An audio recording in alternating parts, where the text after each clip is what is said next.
All right, everyone, get ready, because today we're taking a deep dive into Action Construction Equipment, ACE, as they're better known.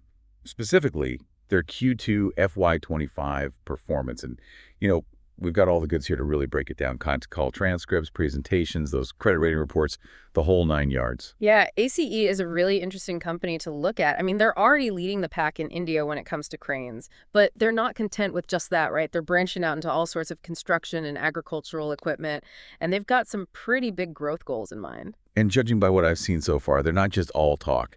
This deep dive is all about getting past the surface level stuff and really figuring out what these numbers tell us about ACE's strategy. What kind of challenges are they up against? What should we be keeping an eye on for the future? Absolutely. I think a great place to start is with their recent performance. Q2 FY25 was a record-breaking quarter for ACE, best ever in terms of revenue and even their profit margins. We're talking an EBITDA margin of 18.04%. That's huge. Okay, so record profits, everything's coming up roses, right? But here's where things get a little interesting. Despite this amazing performance, AC is being kind of surprisingly cautious about the rest of the year. Yeah, you're right. They're sticking with their original guidance of 15% plus growth for the full year instead of raising it even after such a strong quarter. Now, management is mentioning some external factors, things like a slower post-election sentiment and the impact of the monsoon season lasting a bit longer. But you do wonder if there's something more to this cautious approach. It does make you think, are they just playing it extra safe, or are they missing out on a chance to really ride this wave? And this is where getting into the nitty-gritty of their financials becomes really important. One detail that really stood out to me was our comment about the impact of MSME vendor payments on their CFO to EBITDA ratio. Basically, they're making it a priority to pay their smaller suppliers quickly, even if it means that ratio takes a little dip. Okay, so for those of us who don't speak fluent finance, break that down for us. What does it actually mean, and why should we care? Well, it suggests that ACE is really focused on having a strong, healthy relationship with their suppliers, which can be really valuable for their stability in the long run. It also kind of shows their commitment to good cash flow management, making sure they have the resources to meet their obligations and also keep investing in their growth. Right, that makes sense. It's a good reminder that sometimes the most interesting stuff isn't always about the big flashy numbers. Absolutely. And that actually leads us nicely into the next layer of this deep dive, looking at how ACE is performing across different sectors. It's pretty clear that cranes, material handling, and construction equipment are their mainstays. I mean, they make up a whopping 92% of their revenue. But what about that other 8%? We've heard them talking about getting into agriculture, but is that actually panning out for them? Well, that's the million-dollar question, isn't it? The monsoon predictions this year are looking good, which should, in theory, help the agricultural sector. But even with that, ACE's performance in this area seems a bit sluggish. So let's get down to brass tacks here. Crane volume is up 9% year on year, and revenue is up 13%, which is pretty solid growth. But then you look at construction equipment, and growth actually stalled in Q2. They're blaming it on the rain, which is understandable, but it's a bit of a warning sign. And then there's kind of this quiet success story happening with forklifts, which seem to be doing quite well. It's definitely an interesting mix, and it brings up a crucial question for anyone trying to figure out where ACE is headed in the long run. Do they have a real edge in any of these sectors besides cranes? Are they trying to do too much, or is this diversification a smart move? I'm starting to see why you call this a fascinating case study. There are definitely a lot of moving pieces here. But before we go down that rabbit hole, let's talk about those impressive margins. ACE went from single-digit EBITDA margins like a decade ago to a steady 13 to 15% in recent years. Now they're pushing even beyond that. How are they managing that? Well, management points to a couple of key things. One is a favorable product mix. They're selling more of those higher tonnage cranes, which of course come with a higher price tag. So essentially, they're moving up market and being rewarded for it. Exactly. But there's another piece of the puzzle here, and that's the softer steel prices we've been seeing. Now, that has helped their margins, no doubt. The question is, how long can they count on that? Good point. Are they actually gaining pricing power in the market, or are they just riding a lucky break? And how does this compare to what their competitors are doing? Answering these questions is going to be key for understanding if ACE's success is built on something solid or if they're vulnerable to things outside their control. All right, let's unpack those questions. But first, we've got to talk about these ambitious growth plans that ACE has. They're aiming to triple their revenue between FY23 and FY26. That's a pretty huge leap. It is indeed. And to hit that target, they're putting a lot of resources into expanding their capacity. They're projecting a revenue capacity of 5,100 crore rupees by the fourth quarter of FY25. And here's the kicker. They say they can squeeze out another 600 crore on top of that with minimal additional capital expenditure. Plus, they're already securing land for even more expansion down the line. We're talking 82 acres. They're definitely thinking big here. But is all this expansion sustainable? Are they being smart and proactive, or are we seeing signs of them maybe overreaching? This is definitely something to look into closely. I sense a recurring theme here. ACE doesn't do anything halfway, do they? Speaking of going big, we have to talk about their joint venture with Kato Works, the heavy equipment giant from Japan.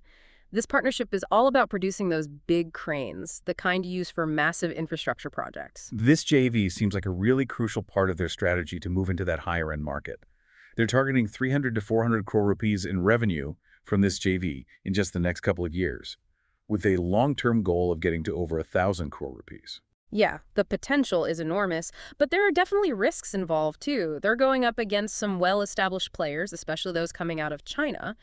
We need to consider how this JV fits into the overall competitive landscape and what it means for someone trying to figure out if ACE is a good long-term bet. It's a bold move, that's for sure. And while we're talking about betting on the future, ACE has a couple of other interesting areas they're dabbling in: electric cranes and the defense sector. Those are some interesting developments. Electric cranes are becoming more and more important as sustainability takes center stage, and the defense sector. Well, that opens up the possibility of landing some big long-term contracts. They've actually got electric cranes ready to roll. They're just waiting on regulatory approval, which should be coming through any day now. And they're making a point of highlighting the potential margin benefits of going electric, which is pretty intriguing. And then on the defense side, they're anticipating a massive order, potentially worth over 400 crore rupees. That could really give their defense segment a big boost in terms of their overall revenue. So the question is, how much weight should we give to these emerging opportunities when we're evaluating ACE? Are they just nice extras, or could they be real game changers? It's a lot to unpack, and that's exactly what we're here for. Before we get into those details, let's step back for a second and recap the key takeaways we've got so far. All right, so we saw ACE absolutely crush it in Q2, but they're playing it surprisingly cautious about the rest of the year. Their core sectors are doing well, but agriculture is lagging behind. They're doing a good job managing those margins, but some of the factors helping them might be short-lived. And they're going all in on expansion, both in terms of capacity and rolling out those new product lines, but we need to think about whether they can keep up this pace of growth. There's a lot to be excited about, but there are definitely some potential risks to keep in mind. Exactly. And that's what makes this deep dive so interesting. We're not just looking at numbers in a vacuum. We're trying to understand the story behind them and what it all means for you, the listener. Yeah, it's a bit of the tightrope walk, isn't it? Ah, They're clearly in growth mode, but they've got to be careful not to get ahead of themselves. exactly. And those credit rating reports that we mentioned earlier, they actually offer some really valuable insights here. They point out ACE's really solid financial management, their strong position in the market, and their commitment to delivering value for their shareholders. Analysts seem pretty optimistic about ACE's prospects, and honestly, after digging into all this, I'm starting to understand why. Yeah, they do seem to be doing a lot of things right. But you mentioned potential risks earlier. What are some of the things that could throw a wrench in their plans? Well, one thing that comes to mind is those steel prices we were talking about.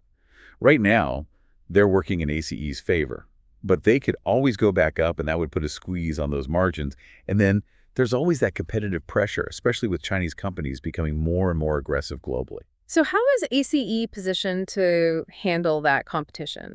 They're definitely aware of it, and that's where this focus on moving upmarket comes in.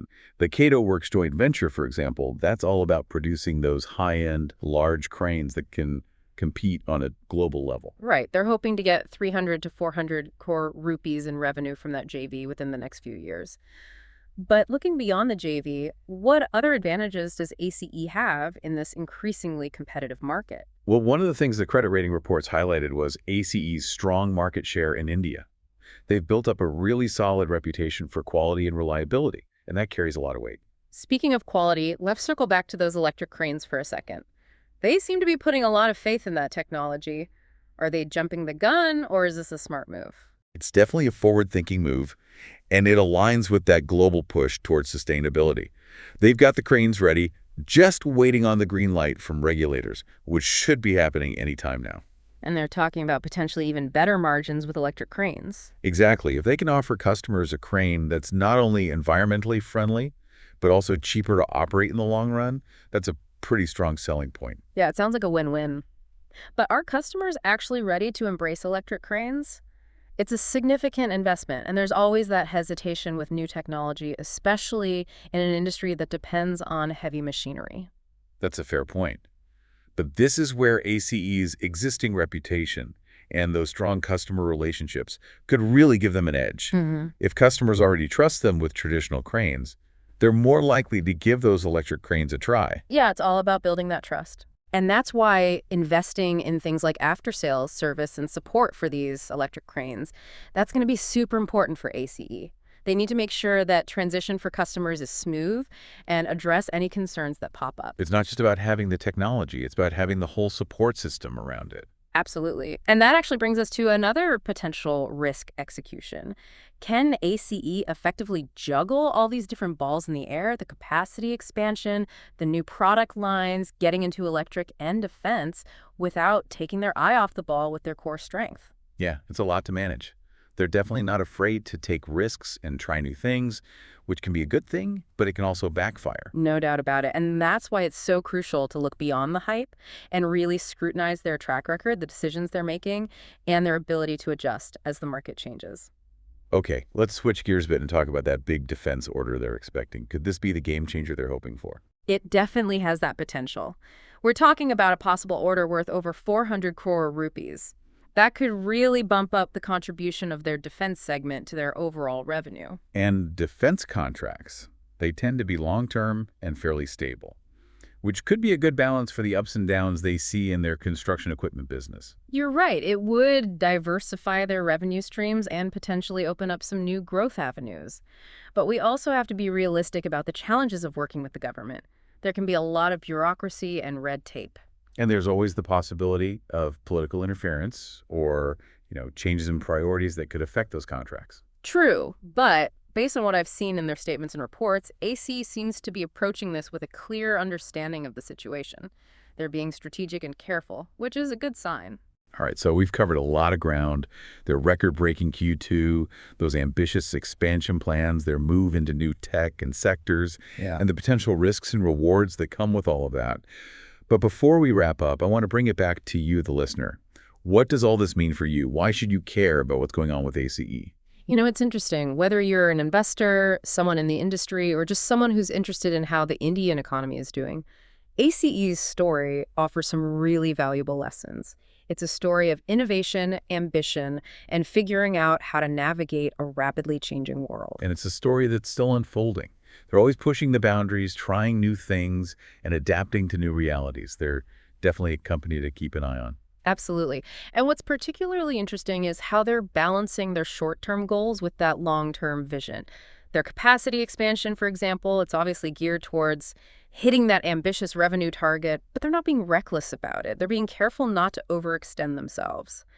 And that's where their focus on financial management really shines through. They're being prudent even as they're making these big moves. Exactly. It's that delicate balancing act that makes their story so compelling. They're not just chasing profits, they're building a business that can last. Yeah, it's really impressive how they're managing to do it all.